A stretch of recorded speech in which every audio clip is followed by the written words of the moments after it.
what is something that you wish that people understood that goes beyond the sort of spooky, Halloween caricature of people who happen to believe in your traditions? As far as Wicca, we do not do all of the stuff you were told as horror stories when you were growing up. Mhm. You don't dance around naked in the woods? Not most of the time.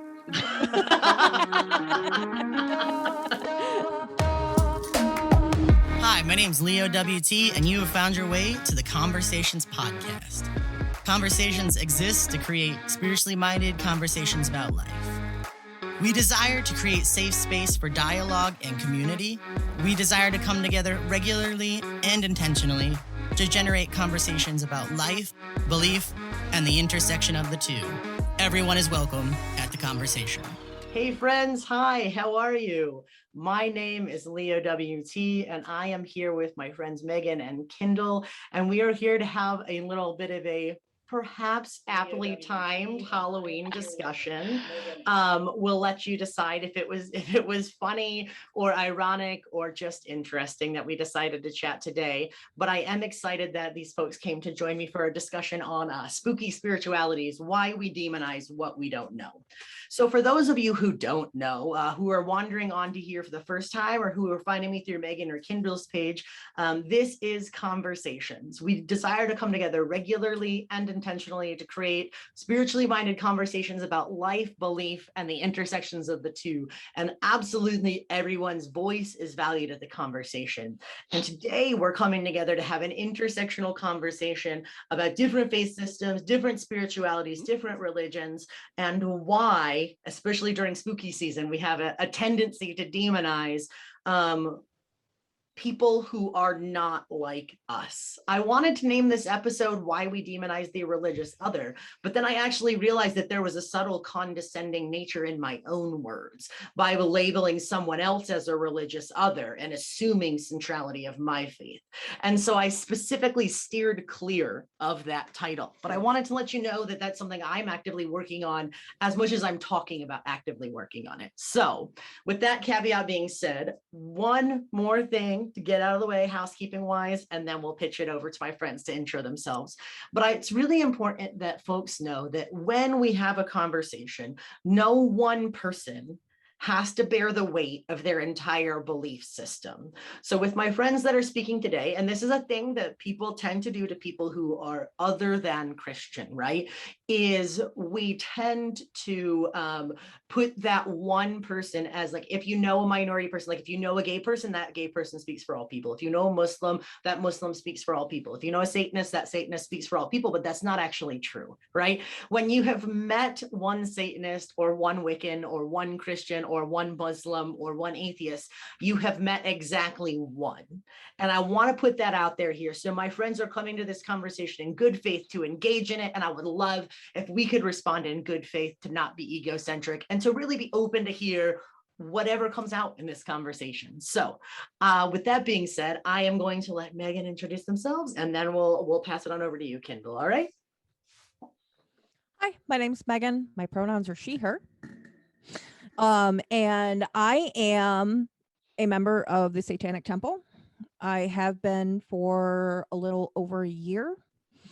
I fully absolutely support them and everything that they do, because they are not what everybody thinks they are. Because we hear Satan and we think, oh, bad, because that's what Christianity has led us to believe, is that Satan bad. But I'm here to tell you, no, not so bad. I'm a really nice person. Awesome. We will get into just a little bit further on. We will get into the how, what, why that you decided to join the TST, but we'll pass it on over to Kyndyl for their introduction.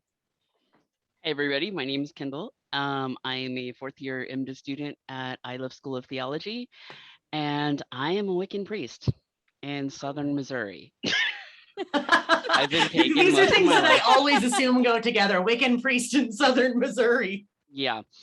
I've been pagan most of my life. I was born and raised Lutheran. All right. And my family's still Lutheran.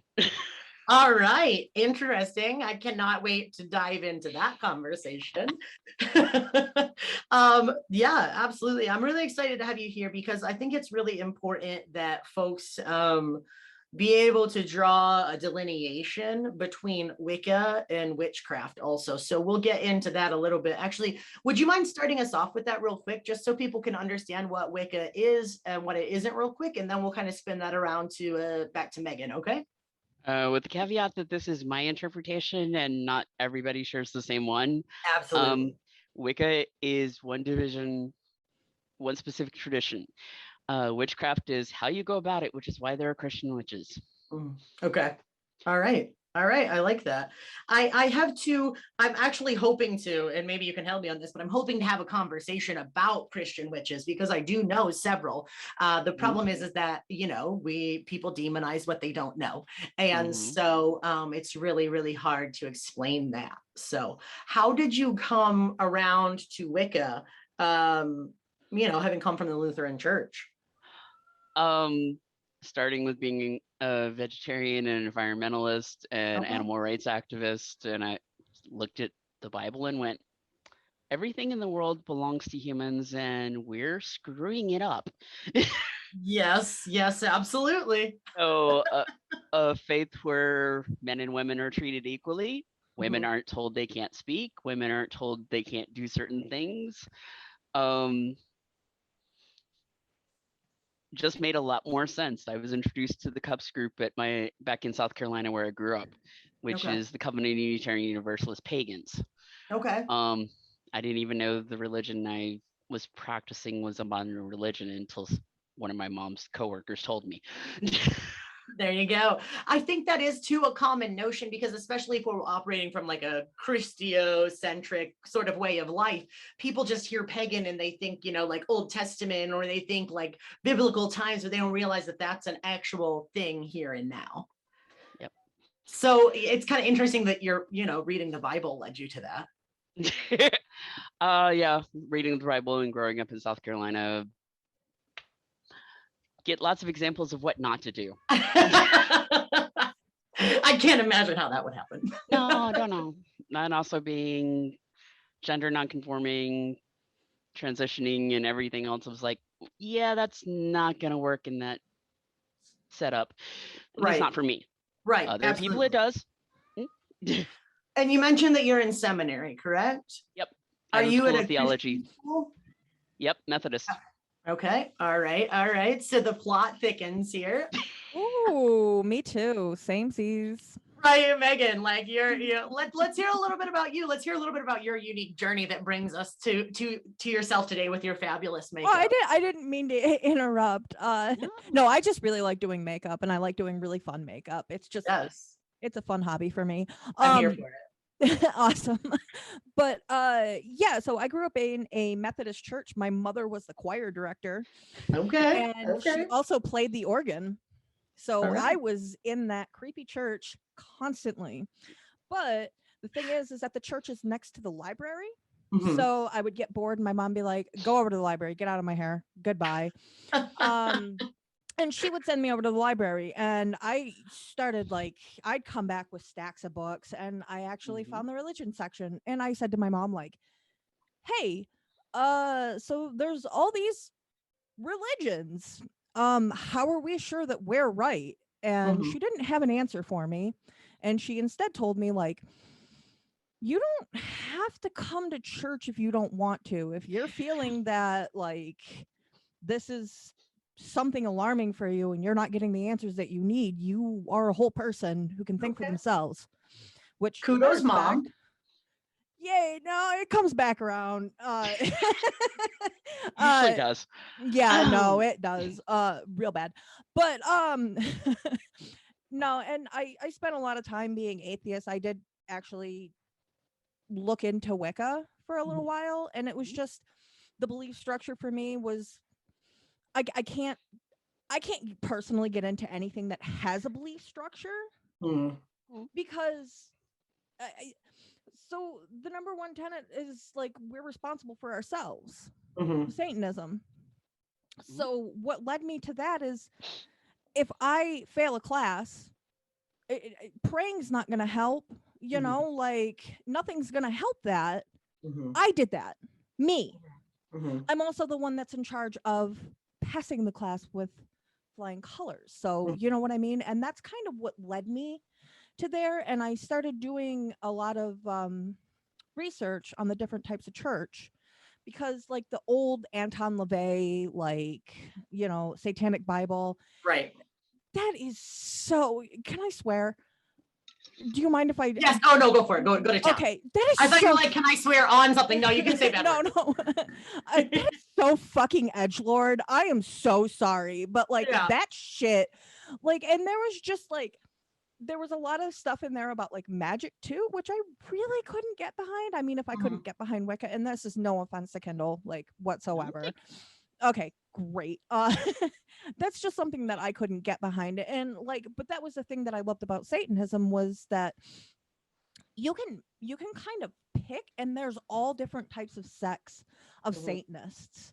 You can kind of pick and choose. And I think when I found the Satanic Temple, I started immediately being like, all right, I belong to this. But I never really took the steps. I've actually been identifying as a member of the Satanic Temple for about 3 years now. But actually took the step a little over a year ago. Right on. You know, what's interesting is I know like handfuls of people in my town that are members of the Satanic Temple, or that are Wiccan as well. And there's almost this, it's almost like a coming out of sorts that you have to do if you're not an Abrahamic faith. By Abrahamic, I mean Christian, Jewish, or Islam, right? Socially accepted. Yeah, sort of the big three, right? Now there are problems, especially with how the world relates to Muslims and how Christians relate to Jews. Like, so I'm not glossing over those. There are massive flaws, right? But they are sort of the big three in terms of numerical order. What do you think, from your perspectives, both of you? I'd like to hear from both of you on this. Why do you think it is so hard to just simply come out, or why do you think you have to even come out as you know, respectively as a Satanist or as Wiccan? What do you think that's like, and how that plays out in our modern society and public discourse? Do you want to go first, Meghan? Sure. Well, I have the question in my head. It's socially acceptable, or it's not socially acceptable, and being ostracized in a society, any kind of society, is a huge deal. But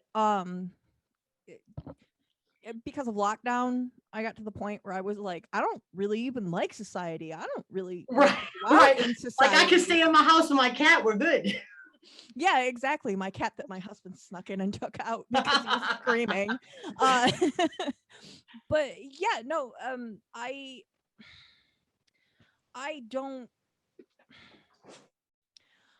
still don't come out and tell people, like, when they're, you know, like, oh, you just gotta have faith or this or that. I'm like, yeah, dude, I'm a Satanist. I believe in nothing. You're not like at the grocery store, like, by the way, TSD.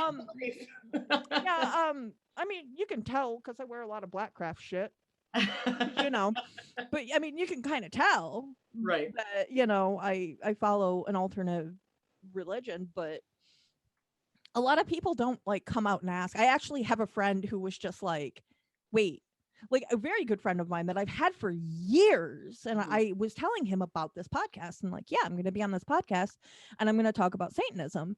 And he's like, wait, you're a Satanist? And I like actually got out like my certificate and my like card, and I was like, and I took a picture and I sent it to him and I was like, yeah. And he's like, we need to have a are you gonna hurt me? And I'm like, what? You've known me for fucking years, dude. Yeah, right. Like, this is not that. So what about you, Kyndyl? What are your sort of experiences and thoughts on like how you kind of came out into your faith and why you think that's even necessary? For me, it's been quite a very long journey. As I said, my family's extremely conservative Lutheran. Okay. And has so been like, since was the Missouri 1500s. Synod, or is that what it is? That's the more No, conservative? they were supposedly ELCA, but this was also the 1970s, so things have changed a little bit. Okay. And as Meghan said, I raided the library. I hid every mythology book I could find because I was like, this is not working. Mhm. Mhm. I hit every ancient history book. I created my own setup. And when I was talking to my mom's coworker, I was about to leave for college. Mhm. So Mhm. I had no clue. How dare those liberal colleges corrupt us with that thing called knowledge and books?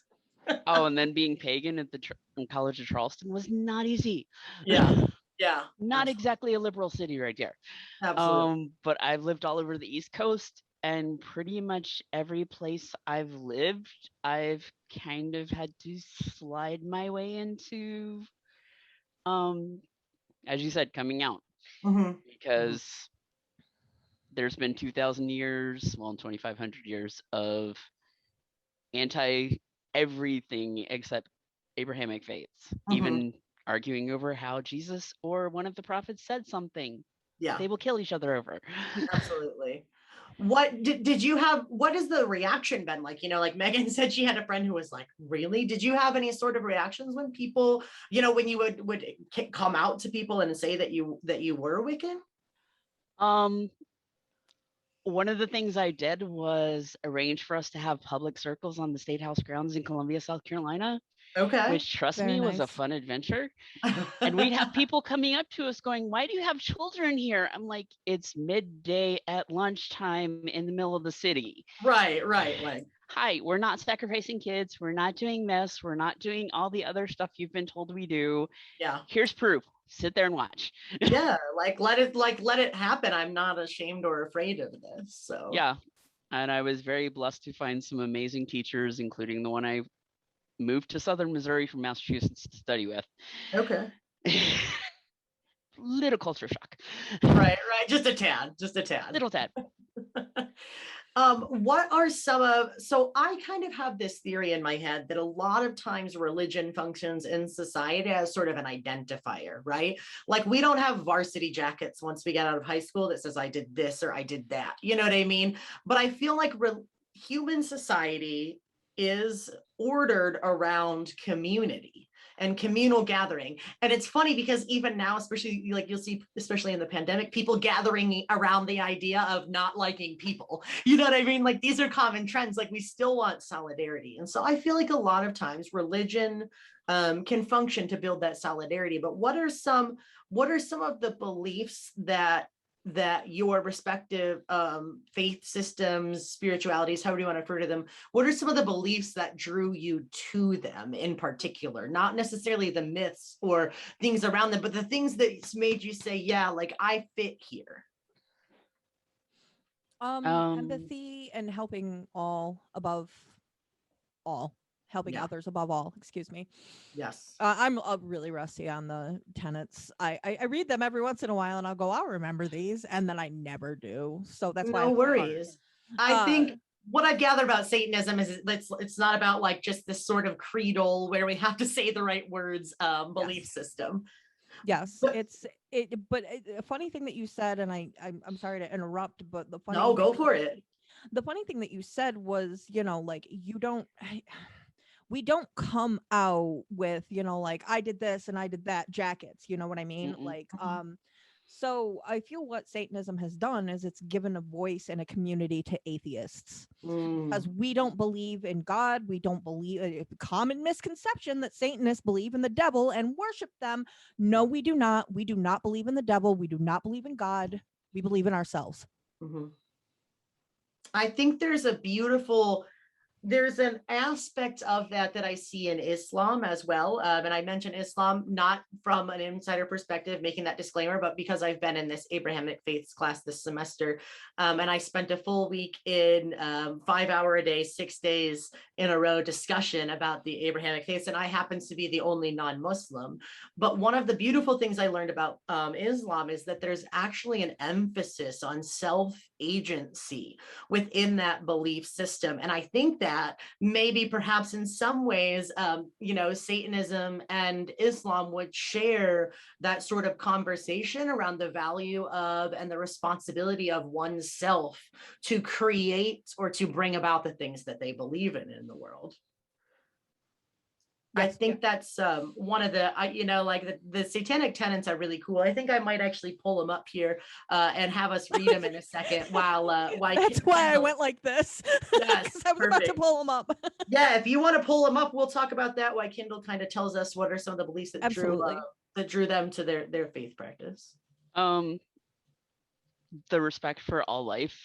I grew up, most of my family's farmers, another family's nurses. So we're very much into caring for others. Right. And I've spent the last 25 years working special needs adults and kids. So instead of being shunted to the side, they've pretty much been the focus of my entire life. So respect, honoring the elements, and our primary tenet for the Wiccan Read is "and it harm none, do what you will." So, and as one of my favorite musicians says, it's not just a one say, yes, I'm redeemed, or whatever you say when you convert to Christianity. And it's like, no, it's a reaffirmation of your walk every day, every choice you make, every element. And positive faith traditions, which is pretty much all of them if it improves your life, share a lot more than they'd like to think. I agree 100%. And I was actually just thinking in my head of what I know of the satanic tenets, and I don't want to quote them because we're going to let Meghan read them for us in a minute here. But I don't want to quote them because I don't want to misquote them, but there's a large amount of, I misquote them all the time. Don't worry about it. Right. There's a large amount of the tenets that focus on that personal agency and responsibility to bring about the change the world needs. And I think that at their hearts, the Abrahamic faiths would see that as well. Judaism is very much about, from my studies, Judaism, I hope my rabbi friend is watching. Judaism is very much about creating and maintaining shalom here and now, right? There is no escape hatch. There's no eschatological escape hatch built into Judaism. It is do what needs to be done here and now. And I see that resonated in Islam, and I see that resonated in the Satanic Temple tenets, and I see that, I'm hearing that resonated in the practice of Wicca. And I feel like in a lot of ways, Christianity is one of the belief systems, if you will, that has strayed the furthest from that daily affirmation, right? Because the daily affirmation in Christianity is take up your cross and daily repent so that you can go to heaven when you die, right? But what is happening here and now, Do you have those, I mean, you guys can feel free to throw in thoughts on what I say too, because like the sound of my voice is fun, but I hear it a lot. So well, I mean, same though. That's one of the things I have to, I'm choosing to educate my classmates and sadly many of my professors about what Wicca is versus what they've been told it is. Right. I'm actually had a long-term conversation with the military chaplain candidate about, dude, Google is a thing. Read it. Right.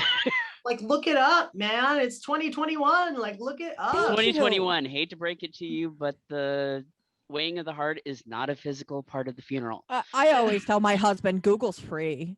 You can use it. Free. It is $0.00. Yeah. You just have to sacrifice all of your personal data. Dude. So what?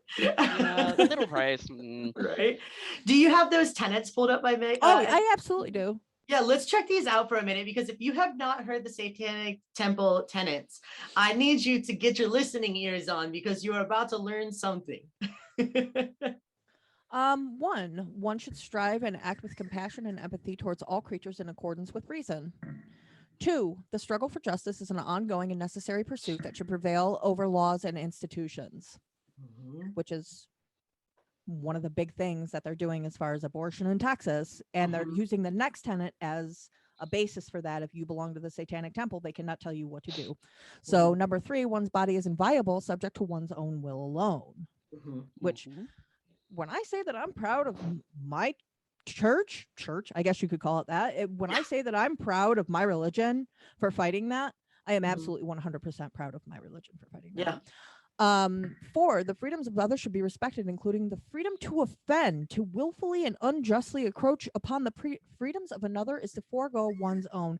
This is actually one of my favorite tenets. Yes. Because one of the things that drew me to Satanism was, like I can't remember it in Christianity. If, like someone smacks you on the face, you bare the other cheek or something like that. Turn the other cheek.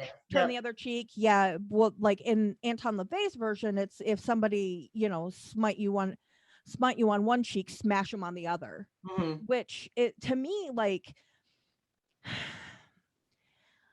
you can't sit there and let people take advantage of you. Mm-hmm. You don't turn the other cheek. And it's so easy for toxic people to take advantage of people that follow that tenet. No, don't do that. There has to be a balance there between like, yes, I'm not going to seek you out willfully to harm you, but I am also not going to become this doormat, which is sort of a negative aspect of Christian theology that's been used to literally, I mean, Christians have used this idea to tell slaves they needed to be submissive to their owners. Like this has been manipulated. And I think there's a reclamation of that within the Satanic Temple tenets. Yes. And what it tells me is to stand up for yourself. Don't let people walk all over you. Yes. You are 100% just in your reaction if you're getting treated negatively. Mm-hmm. And that to me was one of the big draws as well. Absolutely. But number 5, belief should conform to one's best scientific understanding of the world. One should take care never to distort scientific facts to fit one's beliefs. Wow, science, bro. Science, imagine that. Wow. You know who else likes science? The Muslims. The Muslims like science. I learned this recently, actually. Yes, they do. I mean, what was it? No, it wasn't the Library of Alexandria. It was a big library that was in ancient time Mesopotamia, I think. Yeah. Not even Mesopotamia. There was a huge Muslim one in Cordoba. Yes, that's what I was thinking of. Yes. Yep. Okay. So, they collected information that they gathered from all around the world. And who was it destroyed by? Take a guess. I'm sorry for my people. I mean, but I'm not going to school right now, but I want to go back. I'm a math major. Mm-hmm. So, science is something that I can get behind, what I mean? And that spoke volumes to me as well. Yeah, absolutely. Absolutely. And there's 2 more. People are fallible. If one makes a mistake, one should do one's best to rectify it and resolve any harm that might have been caused. Culpability. Yes. Imagine that. Right. In today's world, know. Imagine that we're responsible for our actions. And then every tenet is a guiding principle designated or designed to inspire nobility in action and thought. The spirit of compassion, wisdom, and justice should always prevail over the written or spoken word. This is, the first time I heard the Satanic Temple tenets, I was like, damn, that's pretty good. Mm-hmm. Like naturally, my logic brain tries to go to where those things fall out, right? Which is actually why Christians don't like me usually, because my logic brain, who I truly believe is part of who I am cosmically, right? I am designed to take a belief and to push up on the edges of it, because how else do you really know what you believe, what you say, what you think, unless you play it out to its furthest logical extent? And when I played the Satanic Temple tenets out to their furthest logic extent, I was like, yeah, those work. You know what I mean? They absolutely do. I think there used to be I also liked the smote not lest you be smoted terminology from some older Satanic Temple readings that I had found, mostly because the use of the word smote. But there is a level of reciprocity of responsibility. There's a level of agency, and compassion and kindness and justice are right up there. So really, if you want to compare the message of the Satanic Temple to the message of Jesus, they're getting pretty close here. Yes. Well, I mean, as far as what Jesus like stroke historic be. Jesus, right? Yes, Not as far, you not know. not American evangelical fandom. Oh my Jesus. God. No. Oh my God. And actually going back to what you said about coming out as a Mhm. Satanist, Mhm. I had actually told somebody who was one of the first people that I told was a very dear friend of mine who was part of a Baptist church. And when she told me that, I was like, oh, you're real crazy then. And, you know, she took it as a joke, Right. you know, and I told her, you know, finally one day I was like, hey, so I'm a Satanist and, you know, I accept you at your religion's value, and I would hope that you would do the same of mine.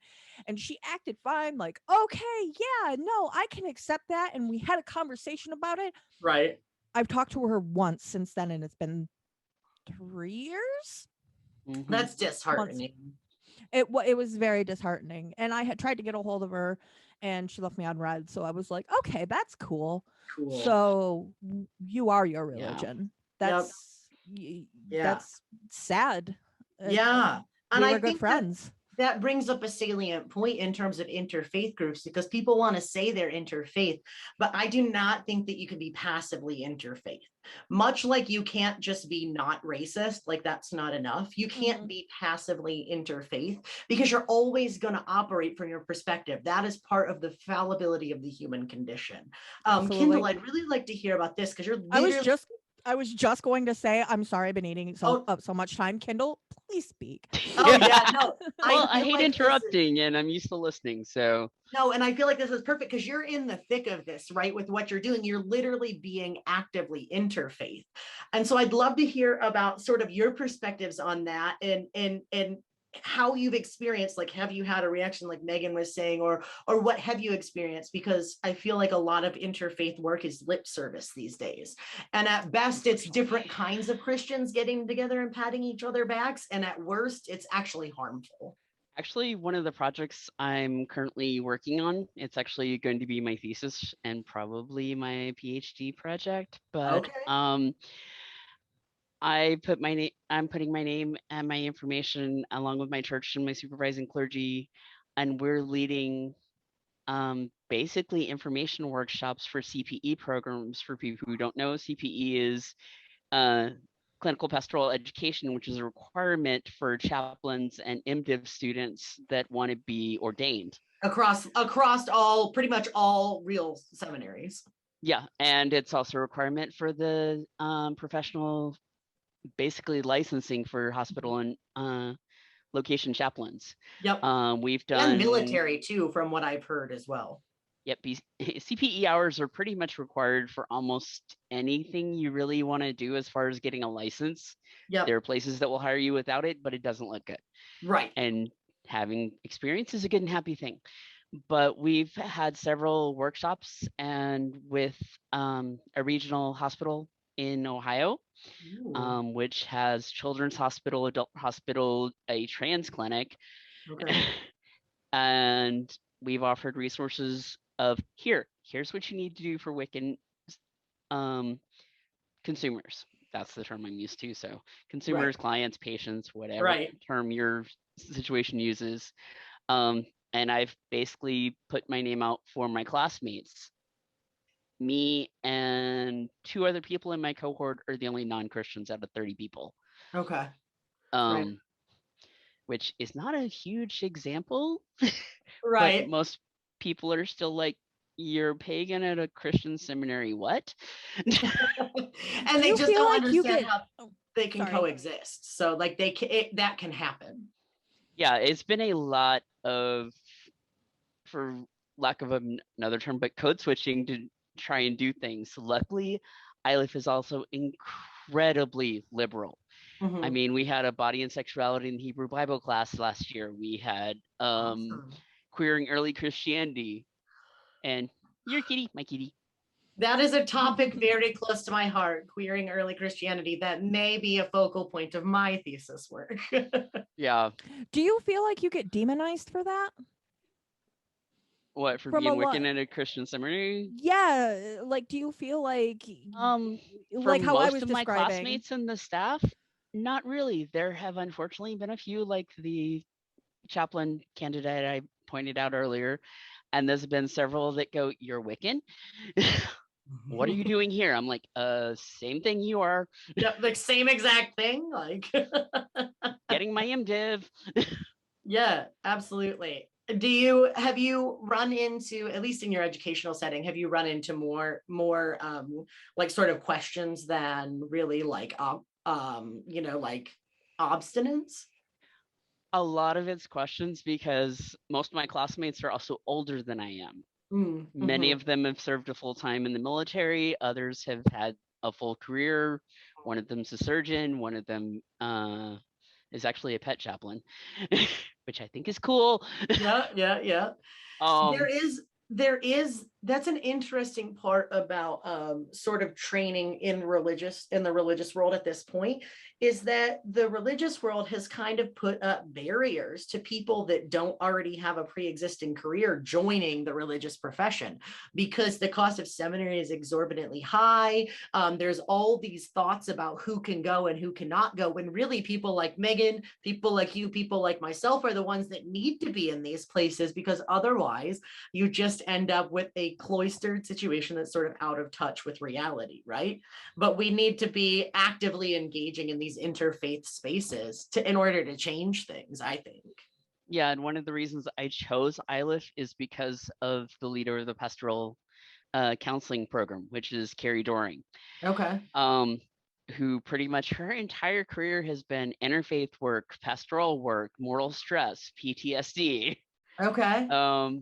And figuring out how to work with that across faith guideline, faith Like boundaries. Traditions and stuff. Yeah. Yep. Absolutely. Yeah, it's like fit it to the person you're working with. It doesn't matter whether or not you believe in what they believe in. Absolutely. It doesn't. It really doesn't. You are just there to provide spiritual care. Spiritual is not religious. No. If you want religious, you go to your faith tradition, but not the hospital and not the chaplain. Exactly. And I think that's why I really wanted to have both. The part of why I wanted to have both of you folks on here today is just because, like, these are real, valid, valuable, and fully formed belief systems that need no outside attestation of validation, right? Like, and we need to be able to have a more competent interfaith conversation that goes beyond is like Abrahamic faiths, and that really is coming to the table to understand, our differences. Yeah, we should talk about the differences, but we should also be able to talk about what we major on. And I mean, like you have both said things that I guarantee people wouldn't have known about Wicca or Satanism before this conversation. Absolutely. I think that's very, very necessary. I want to turn towards this sort of other idea. And my question is, why do you think that, what's sort of one thing that you, as a singular member of a belief system, but what is something that you wish that the world understood more about your system, religion, spirituality, however we want to identify it? Like, we're talking about a group of beliefs, of people that believe similar things. What is something that you wish that people understood that goes beyond the sort of spooky Halloween caricature of people who happen to believe in your traditions? As far as Wicca, we do not do all of the stuff you were told as horror stories when you were growing up. Mm-hmm. You don't dance around naked in the woods? Not most of the time. I mean, everything in the time and location, but no. We wear robes. We have a ritual circle right outside our retreat center that can be seen from the road. Mm-hmm. Pretty clear proof that we're not dancing around naked. Right. And no, we're not all old witches. Yes, male witches are witches and followers of Wicca. Let's see. And yes, there are trans and non-binary witches. Yes. Now, quick question, just to circle back, and then we'll come over to you, Meghan, for this question. But so you had mentioned that Wicca is more of the belief system and witchcraft. In your understanding, Wicca is more of the belief system and witchcraft is more of the practice. Is there an extreme divergence of the two? Like, would you say that they're separate belief systems, or would you say that they're sort of like two sides of a same coin, at least in your practice and experience? The soundbite version is that practice and the faith can be very bound together. It can be very disparate. Okay. Disparate. Not desperate. Yeah. Words. Words are good. Words are good. But I mean, for some people, the faith has its own structure depending on your culture, depending on the group you practice with, depending on your own interaction with the divine. With others, it is very family tradition, history of this, or like many of the people on TikTok, this is what I figured out for myself. Here's how I'm going to do it. Right. I think that's something that I've noticed, particularly with conversations in and around witchcraft, as well as that it can be culturally or familially moored instead of necessarily looking for like an institution, right? To moor it, it can be more, can be like more akin to connected to spaces and people groups and lineages, as opposed to looking for sort of an outside overarching force. Right on. That's definitely been my experience. Oh, what'd you say?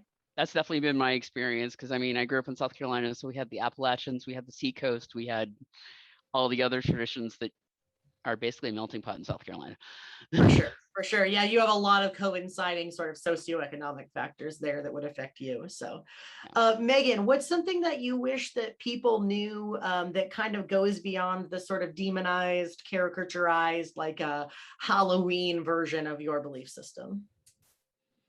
We don't sacrifice animals. We don't do human sacrifice. Most of us have animals and humans that we love, and we keep them around. Weird. I mean, that's been actually something that's been brought up to me. Like, well, don't you have animals? Like, yeah, I have. What?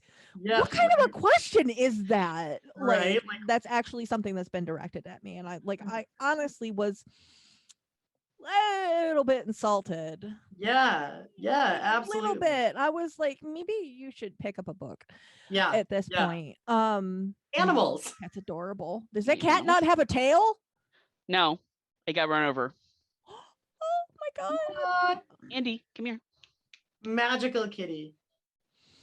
Yeah, no, actually, I love animals. I absolutely love animals. And that's in no way conflicts with your belief system. No.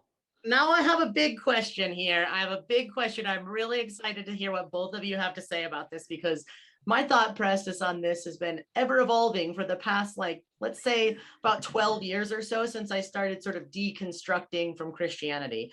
Nothing will make you figure out what you believe faster than your faith system telling you you don't exist, you're not valid, and you're going to spend eternity in eternal conscious torment. But are you talking about our fall from Christianity at this point? Yeah, right. Exactly. Yeah. Like, I want to talk to you guys about my sort of question is, Satan, hell, right? Like, these are two concepts that people are very sure are a given, and they are completely ubiquitous if you look them up in the Abrahamic texts. But I've been doing a lot of reading, and my reading stemmed from Judaism, because I decided if I was going to learn outside of my tradition, I needed to start with that which was closest to me. So Judaism and then Islam, and then I can start to broach broader topics in a real deep study, right? But in Judaism, there's no Satan. Nope. There's no big angry guy sitting in a magma-filled room cackling and waiting for me to come be subjected to eternal conscious torment. Satan is a largely Christian thing. It comes from Christianity. It's when you act up, that's bad. Where in, like, say, Satanism, if you act up, you deal with the consequences of you acting up. You don't go to hell. you deal with the living consequences of what's going to Yes. happen to you. You fuck Absolutely. around, then you find out. And you Like, find out, yeah. What Well, would and a Wiccan take on this idea of Satan and hell be? I think you and I had previously discussed that hell is basically the stolen name of a Norse goddess. Yes. Let's Yes. let's talk about that a little bit. Loki's who I daughter. actually have tattooed on my arm. Okay. Yeah. I'm just Kyndyl and I may have been prepping for this conversation for several months. It's fine. It's cross social media platforms. It's good to go. Yeah, I don't know how much you can see because it's still bandaged, but Oh, I mean- awesome. Like fresh right on there. no, the portrait of Odin above her is fresh, but the bandage goes over. But Gotcha. I mean, hell is one of the Norse afterlives. Helheim is her realm, Mhm. which is frozen and covered in apple orchards. You can't even get that right. But like people freak when they see my tattoo. They freak when they see the Norse runes on my leg. Or they get shocked because I pass as a white male. Right. But especially this time of year, we're getting ready for Samhain, which is when our ancestors come back and visit us. Mhm. And she's a lady of the underworlds or afterlife. So it's very interesting right now, and there's no eternal punishment. She provides apples for everyone in her realm. That's Mhm. not torment. No, not eternal conscious torment. I think that I've heard it said before, and I will absolutely say this again and again because I know it makes people angry, but it's so true. Christians are the original Satanists, right?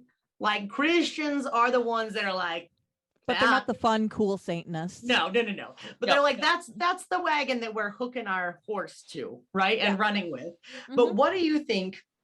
Why do you think that people are so quick to associate a literal Satan and a literal hell with religions other than Christianity, when Christianity is the main purporter of this sort of beliefs? Because they're taking their beliefs and applying it to literally any other belief system. Because people can't have a belief system of their own. They need to shut up. Listen, I have a belief system and I'm going to impose it on you, which is largely what I have grown up with, what I have experienced with a lot of Christians is very pushy, no, you're wrong. This is wrong. This is very wrong of you. And this is something that I've dealt with, and I've dealt with a lot of hatred towards Christians because of this. And in the beginning, when I was like, hey, my mom was really cool, she let me do a whole lot of things, she let me This is where it comes back to church. This is where Yeah. it comes back around, absolutely, because now my mom is involved with an evangelical church, of which I'm not going to name. I have no clue who it could be. She has said some really inflammatory things to me and my husband. She has told me that she doesn't trust foreigners because they're coming over to enact Sharia law. She has told me that she doesn't trust what the media says because it's run by Jews. And I have looked at her and and I grew up largely in a conservative family that was also very racist. And it took me a long time to be able to tell myself, hey, racism's kind of fucked up, isn't it? It took me a long time to deprogram from that. Same. And I spent a lot of time being like, I'm racist, and then like coming back and like looking at things that I did and things that I said, I'm like, wow, I was fucking terrible. Yeah, I was a horrible person. I was complicit. Why would I do that? Yeah. I was absolutely complicit. So I feel like her falling into this church where maybe these are the things that they say, it's easy for her to fall back into those racist overtones. Yes. And I feel like that is a lot of what modern churches bring to the table. And that is something that I cannot abide by anymore. I can't, if you can't tell, I'm like really angry right now. No, it's okay. It's okay. No, I thank you for your vulnerability, because it's never easy to talk about parent stuff, but she also, like, like this one day I had lost something that was really dear to me. And instead of saying, well, hang on, I'm going to help you look for it. I had been like turning the house upside down for like 3 days. Mhm. She said, well, here's what I'm going to do. I'm going to pray to the saint of lost things to help you find it. And I turned around and I fucking lost it. I was like, how does this fucking help me in the Yeah. here and now? That does nothing for me. Yeah. Yeah. I And feel then like, when I found it, it was just more of a thing saying, well, I prayed to this person. gosh, So like it's now a- you yeah, that found verified it. their belief system. And yeah, I the was like, self-verification, right? no, I just opened my eyes and moved a thing, and there it was. There it was was. me. Yeah. I did it. I put Yeah. it there too. Me. Yeah. Okay. What do you think about this, Kyndyl? Instead of saying the original Satanist, and it's not because of that, it's just because of how loaded the word is. Yeah. The one I'm going to use is not much better, but Christians are the original colonizers. Mm-hmm. They started in the Middle East and they basically went section by section, watched the development of the idea of Satan Mm-hmm. across the world. Okay, he has goat horns. They were in Greece at the time and Rome. What gods had goat horns? They get to the Celtic realms.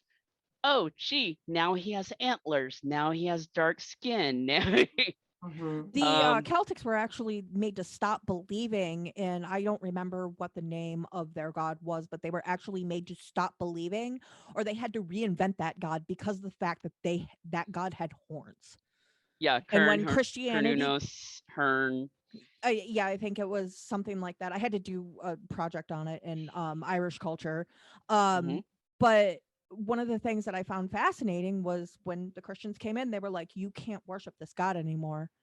So you still will find like facades of this God places in Ireland, but there's no horns on it. And that's just part of that like real old-timey satanic panic that swept through the world with old Christian religions. Well, how many of the saints have attributes like Saint Bridget? She was an iron worker and a goldsmith and the leader of her own convent when women weren't allowed to be leaders. Sounds like Goddess Bridget to me. Yeah. That's so interesting. I think it's what you mentioned about this sort of tracing of the spread of the story of Satan is really interesting to me, because you can see this sort of globalization of the need for an eschatological boogeyman. Like we need an scapegoat, we need a way to other. And so when you travel and you colonize and you take your faith and then you push it on these other people, you create this image of a boogeyman. And if you don't join us, you are subject to this boogeyman, and you have to be a part of the group or you're going to burn or freeze. I mean, the original meaning of pagan was just country dweller and heathen, people who live in the heath. But those were become insults for people who weren't Christian. Absolutely.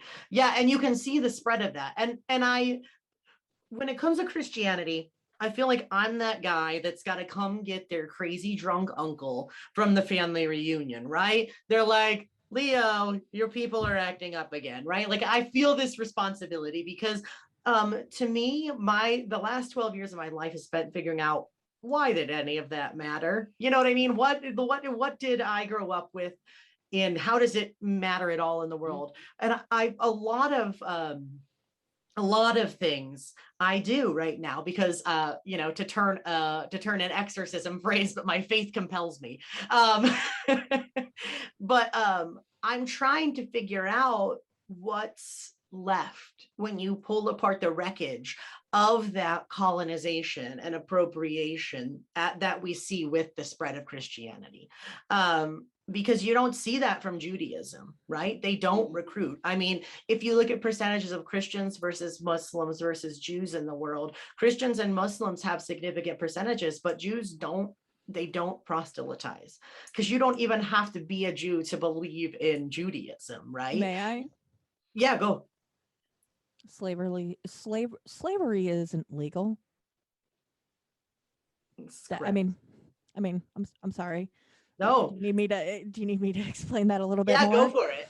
Yeah, they don't take slaves that they can say you believe this or you die. Mhm. So proselytizing became a need once Yeah. slavery was no longer a thing. Absolutely. That's my belief. Yeah. That's where I see it in terms of history, and you can tell me that I'm wrong, but that's You're wrong. No, I'm just kidding. I'm just kidding. you can. It's allowed. Right? Right? Also, That's the whole just think thing. about That's the whole thing setup of Satan. slavery. The only day they had off was to go to church. Right, exactly. And there are so many ties to demonizing others and suppressing others and hogging the religious conversation and holding moral superiority. And I think it's really important that we kind of critically approach that, and we realize that Satanists are people who formed a community around things that they believed, and fundamentally that's what Christians did, and fundamentally that's what Wiccans did, and that's what, all of these people have done this. And whether or not there's a central location of worship doesn't matter. It's a belief system, and we need to demystify and rehumanize people who are different than us if we're going to move together in a world to be a productive society. I mean, that's my assertion. You know what I mean? That's kind of why I'm here. So, especially since we don't have the divisions geographically or anything else that we used to have. People can't say those people over there. Those people are 5 feet away from me. Exactly. In the next apartment, in the building next door, on the next street. We're a world society now. Yes, it's not like exactly. it used to be. Yep, with the back in the day. interconnectedness that technology brings us, and where we are at in the modern world, it is eminently important that we begin to, or rather stop, demonizing people who are not the same as us. Because if we continue to do that, the world will crack under the weight of that amount of hate, and the fractures will become deeper, and it will be our undoing. Absolutely. Just look at some of the situations we're dealing with now. No, you can't do that. I mean, I was chased out of my undergrad and told I wouldn't be allowed to teach because I was pagan. And that's at a state university. So that's a lawsuit waiting to happen. Not for the 80s, it wasn't. Especially not in South Carolina. But that would have been about the point where I stood up and been like, oh, try it. Like, I'm always looking for a fight as far as shit like that goes. As far as religious rights go and everything like that. If somebody, now I would have gotten all up in people's faces, but I got back at them. We had a pagan student group at USC for 5 years. I don't know if it's still there, but hey. You know what? And little steps like that are important, is to organize and find your voice and do stuff like that in order to, let people know that, like, we are here. Yep. We're not the same as you. Right. We're here. And that's fine. Yeah. Yes. I mean, we participate in every other thing a student group was expected to do. Flyers for the football games, everything else. And people are like, you're pagan? I'm like, yeah. Newsflash, we're here. Exactly. You're allowed to be. It's called religious freedom. Exactly. And that is the real meaning of the First Amendment. If we want to go there, you know what I mean? It's not the right to create a Christian theocracy. It's the right for us to all exist and to have freedom in public space, to exist, to have a voice, and to work for the betterment of the world. Yes, safely. But you guys you bring me around to the point that I had hoped to wrap up with, and I'd love to hear each of your responses from this. So if one of you needs a second to think, feel free to field which order you want to answer this in. But what do you think that we can do in the world today to remove that demonization of people who are different, to create space in the public sphere for all voices to have a representation in the conversation, and to ultimately become better neighbors? And I'd love to hear sort of maybe what your faith tradition tells you in terms of how that solution comes about. You can go, Kyndyl. Well, that one. If you need time to think about it, I'll go. I have an idea. I'm just trying to figure out how to phrase it in a way that people who might have an issue with my faith to start with would understand. But basically,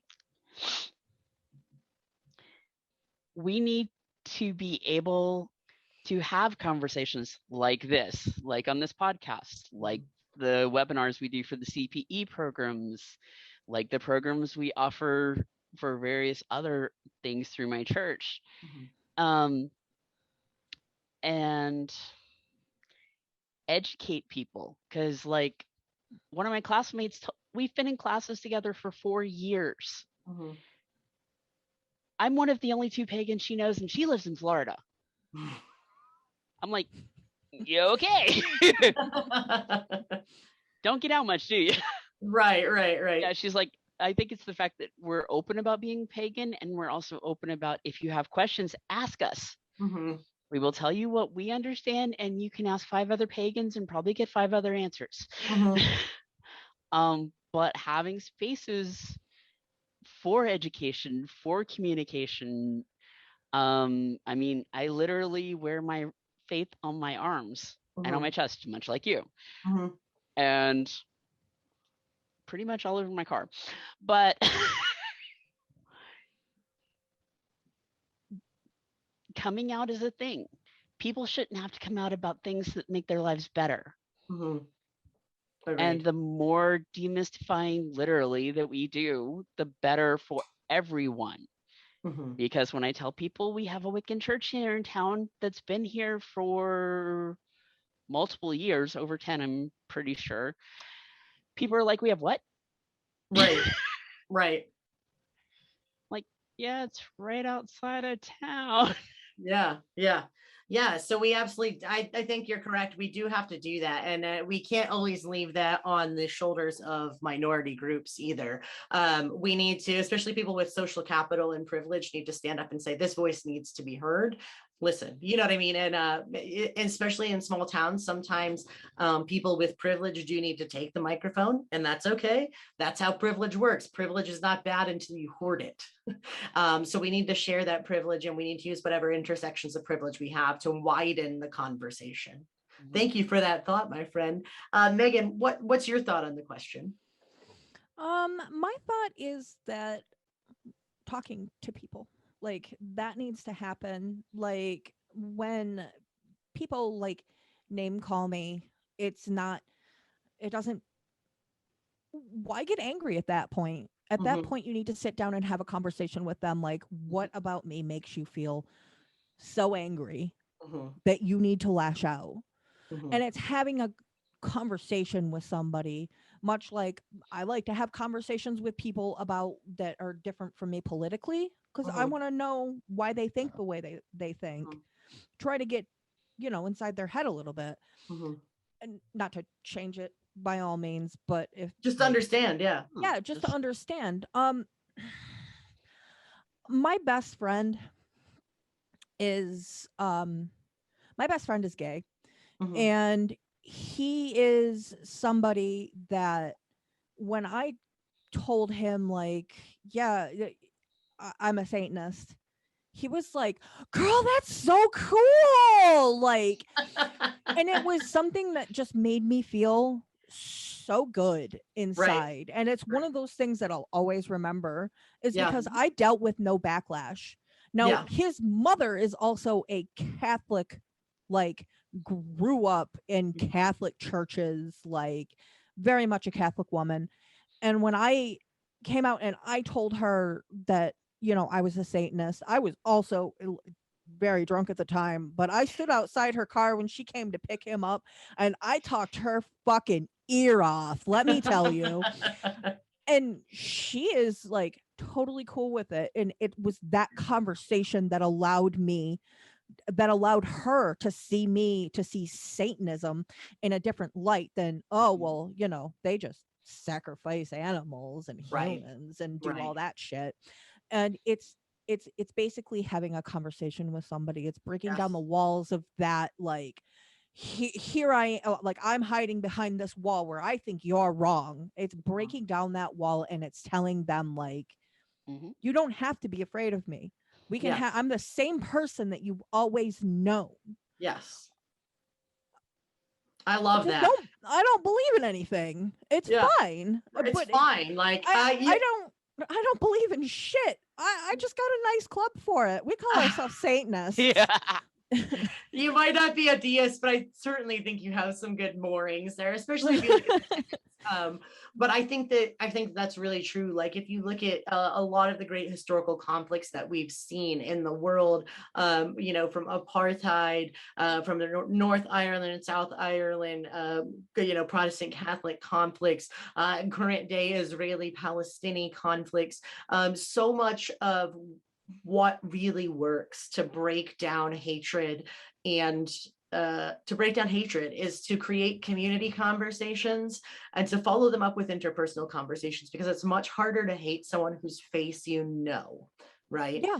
And I think that that's what we need to do. And I think that is the onus of that really does fall, especially on the people with social capital. And a lot of times those are straight, white, male, conservative Christians. And but we need people with social capital to stand up and say, I'm going to cash it in on this. I'm going to cash it in on this fact that we make sure that other voices are heard, respected, and welcomed.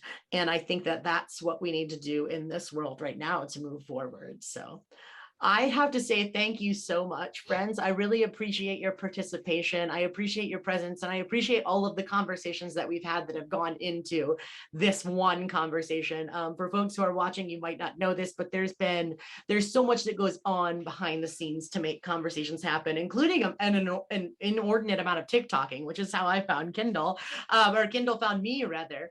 But I have to say thank you to each of you for coming, and thank you to everybody who's watching. The effort that goes into this is worth it because we know that this message is getting out there. So I appreciate your presence on this group. I hope you guys have a fantastic day. And I will see everybody back. I think next Monday is my next scheduled conversation. I will check with my social media manager right now. They don't know, so I'll post it on the page. But I appreciate your support in terms of watching, in terms of coming onto the show, and in terms of liking and sharing this on social media, because that'll make a huge difference. If you're interested in what we're doing on Conversations and you would like to help out, you could please visit our Patreon, which I'll post in the comments here. And we're trying to raise money to be more accessible currently, to be able to provide captioning services for individuals who would need them. So that's a way you can help out. Either like, share, comment, or drop some cash on Patreon, or do all of the above. Totally up to you. Just don't sacrifice your children for me, because that's what none of us are about. I'd just like to clear that up. Before I become more of a bug light or whitewashed, I think it's a good time to go. I don't know what's going on. On that note, we will end. Thank you so much, friends. Everybody have a great night. Bye. Bye. This has been the Conversations Podcast. Thank you so much for joining. If you have any questions or comments, or just want to get involved, feel free to join the conversation on social media. You can find us at Conversations Official on Facebook, Instagram, and YouTube. And please don't forget to rate, follow, and share this podcast. We're available on Anchor, Spotify, or wherever you get your podcasts. Thank you so much for joining the conversation.